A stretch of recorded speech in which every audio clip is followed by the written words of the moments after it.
You're watching Drake Wing Gaming. Enjoy the video.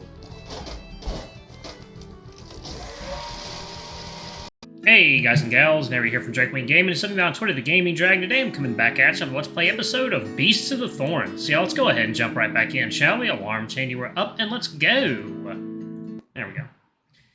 Chris's presence would be a once-in-a-lifetime opportunity for him. The Baskervilles aren't aristocratic, but they're a long-established family of black demon dogs who have produced many lawyers, politicians, and other social elites. Their heir apparent was Nud, an only son, and after his death the heir to the head of the family was left undecided until now. On the other side of the family, the Abramovics are snow lions, a highly credible industrialist family. The cat and canine magical creatures have long been at odds, but because Nud saved their son Leo, the two families are now very close, and when Nud sadly passed away, Leo donated money to start a charitable foundation in his name, which is still active to this day. Both families have so much influence that they are able to sway the decisions of the council. If Chris, who is a human-demon hybrid, inherits the headship of Baskerville, the entire family will have to consider supporting Ostrom's policy of human-demon reconciliation, and the Abramovich family will unconditionally support Chris out of grace.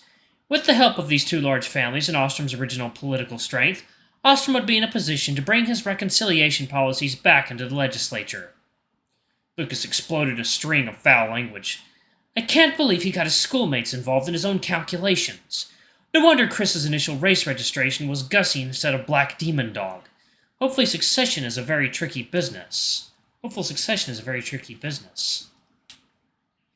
The current head of the Baskervilles family, Oysen, Chris's grandfather, is very old but has not yet named a successor.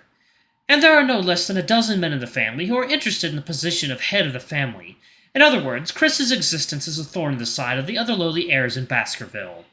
I presume Ostrom intends to keep things under the table.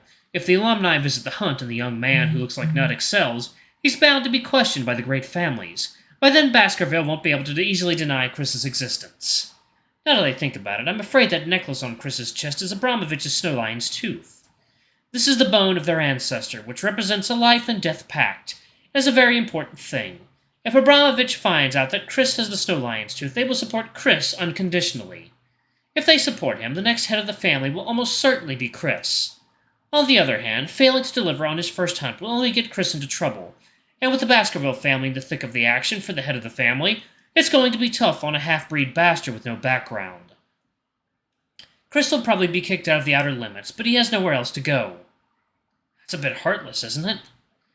The elite families think differently from people like us, and their prosperity depends on a clear clan system and relationships, not kinship.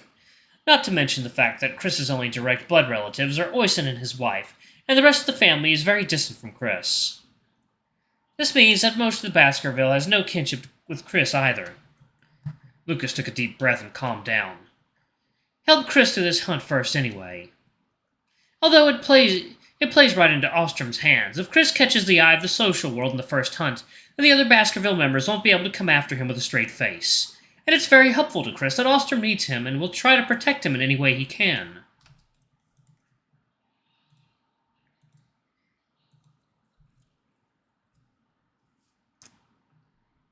And Ostrom may have a lousy personality, but he can't make a mistake in judging hunting partners. You're off the field, and Amore's on to partner with him. Chris explicitly rejected the offer. It's a matter of life and death for him, and he can't afford to be capricious. It's my turn to start sighing. Chris seems nice enough, but has a very stubborn temper. My guess is he won't budge unless I threaten to quit the fraternity, but he wants to make Nud proud so badly. I can't bear to do it. This doesn't just affect Chris. Ostrom is playing a risky game. My guess is that Ostrom is hiding a whole bunch of complicated issues behind this from Chris. Ostrom doesn't lie, but he's very good at picking his battles. Lucas is bored. But I can understand how you feel, Hess. I've made a lot of right choices and a lot of wrong choices, but more often than not, I'm just under the mistaken impression that I have a choice. The truth is, it's not up to me. For you at the moment, it's probably like asking you to choose between the risk of losing Chris or losing your friendship. I wouldn't be able to decide that. Lucas sighed and looked out the window. Blue skies outside, not a hint of gloom from the low indoor air pressure. The weather was hateful. Lucas frowned and thought hard about what to do. Finally, he reluctantly opened his mouth. There is another way. He swallowed his words. Although hunting prohibits bodily alterations, it doesn't prohibit medical procedures. You can immediately undergo the transplantation of a chimera skull, and then I'll issue a medical certificate for you. The chimera is an upper-level demonic creature, and its sensory abilities far exceed your current level. It can drastically improve the searching ability of the rangers. Even stronger in the wild more. Although the power of the chimera depends on the person who uses it, the chimera and the Nogans are very different from each other. The chimera's lineage dates back to mythological times, and it is one of the most powerful magical creatures of all time. This head's owner's name is Caesar, once a famous hunter for the Brotherhood, and there is no better choice. While the whole thing sounds like it's drilling holes in the law, there's no better way to do it. Come on, then. Lucas looked at me worriedly. Although grafting of limb organs has been researched for many years, and its safety can be guaranteed, there has never been a case of head grafting before where the consciousness is still on this side of the body, and I can't anticipate what the implications would be. I was going to wait until we were all set up to operate on you, but we can't wait now. I want you to have at least someone you know with you when the graft is done, and we'll wait for Amor to come back.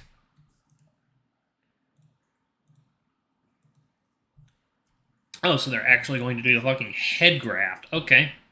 Interesting. He paused. Regarding Chris's background, I'll keep it confidential from Amor for now. I'm afraid things might get complicated. Another moment passed before Lucas went downstairs to open the door for a furious Amor. Do you know how long I waited in the hot sun? 2 hours. Why don't we just go get some canned coffee? But damn, it smells good. He grumbled as he sipped his espresso. Amor, you have time later, right? Come with me for the head grafting, in about an hour. Amor stops moving. His gray eyes are filled with sadness. Doesn't having a head make you unhappy? I can give you anything. I'm willing to do anything for you. I don't know what to think. What are you talking about? Are you only considering the skull graft for Chris's sake? Don't be ridiculous. It's scheduled. I'm sick of not being able to eat. And do you know how hard it is to sleep without eyelids? I deny it with a weak heart. Amor looked away sadly. Well, I promise to stay with you until the end. Then I'll watch over you no matter what you have to do. Even though it was for someone else.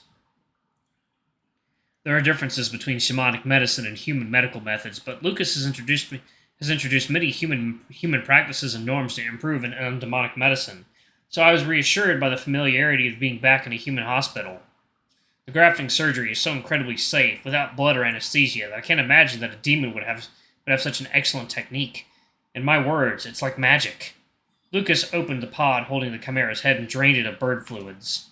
In the pod, the handsome chimera's face is covered by a mane of hair, as if he's sleeping, and the next moment he opens his eyes and breathes. It's hard to understand why his last owner gave him up. I looked at the skull with mixed feelings. Even if it's beautiful, it's still a foreign object. But it's not my choice. Lucas seemed to understand my anxiety and tried to divert my attention by introducing complicated medical terminology. Grafting was developed from 3 magical traditions of organ looting from the Dark Continent, shamanic natural healing, and then made possible by the philosophical alchemy of the First Stone. The principle is to convince the soul to accept the change, as the form of the body conforms to the form of the soul, thus allowing the body to be remodeled. He talked a lot, but I didn't understand a word of it. Lucas put the skull on top of the fixator, used the computer to calibrate the angle, and the robotic arm aligned the skull with my neck. Then a circle of precision machinery was placed around my neck and started to calculate how to align the skull. In order to prevent me from interfering with the operation with my extra movements, Lucas mechanically immobilized my limbs. The metal structure was so rigid that I couldn't move, which instinctively instilled fear in me. I helplessly tried to communicate my fear to Lucas with my eyes, but of course he couldn't read my non-existent eyes.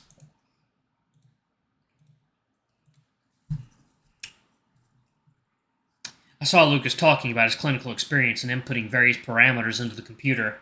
It was as if he was just a psychiatrist who could talk to his patients and complete the treatment.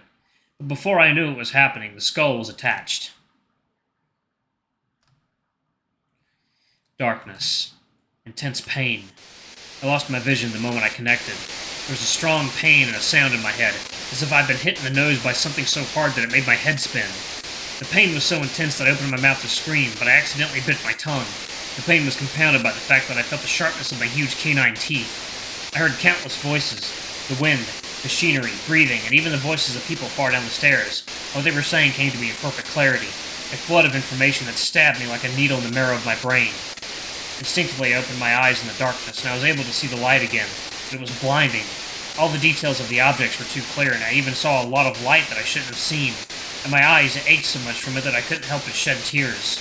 My senses were overloaded. I couldn't cope with the sheer volume of information. I tried to close my eyes, but I couldn't stop my other senses from functioning. I could still feel Lucas's heartbeat and body temperature. Even Amore's in the waiting room outside the wall. It's all far more than I can handle. Headaches. Brain burning. I yelled in agony.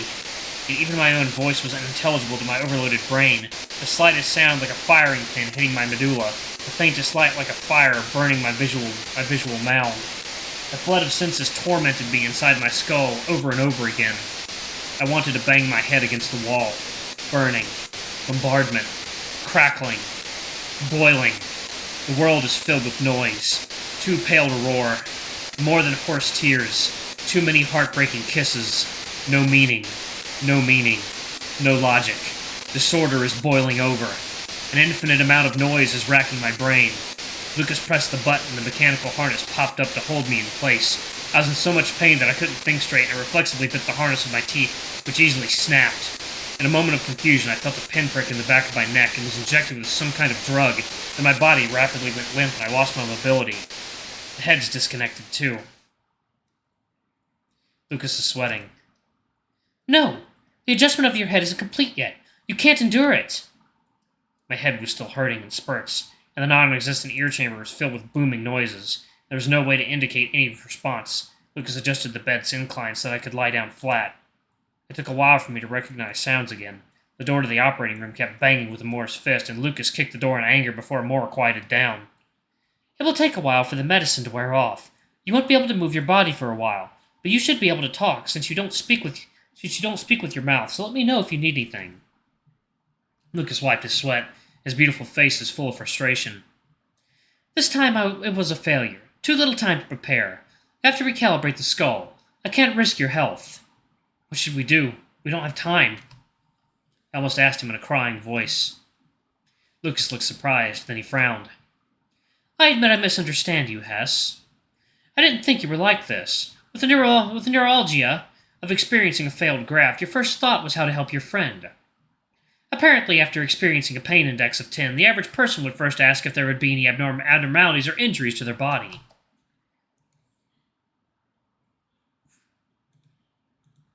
Alright, y'all, I'm actually going to pause it right there. Thank you all so much for watching. Don't forget to like, comment, subscribe, ring that notification bell, and check out our Patreon if you can. It always helps. Anyway, I love you all, and I'll see you all in the next video. Excuse me. Bye-bye.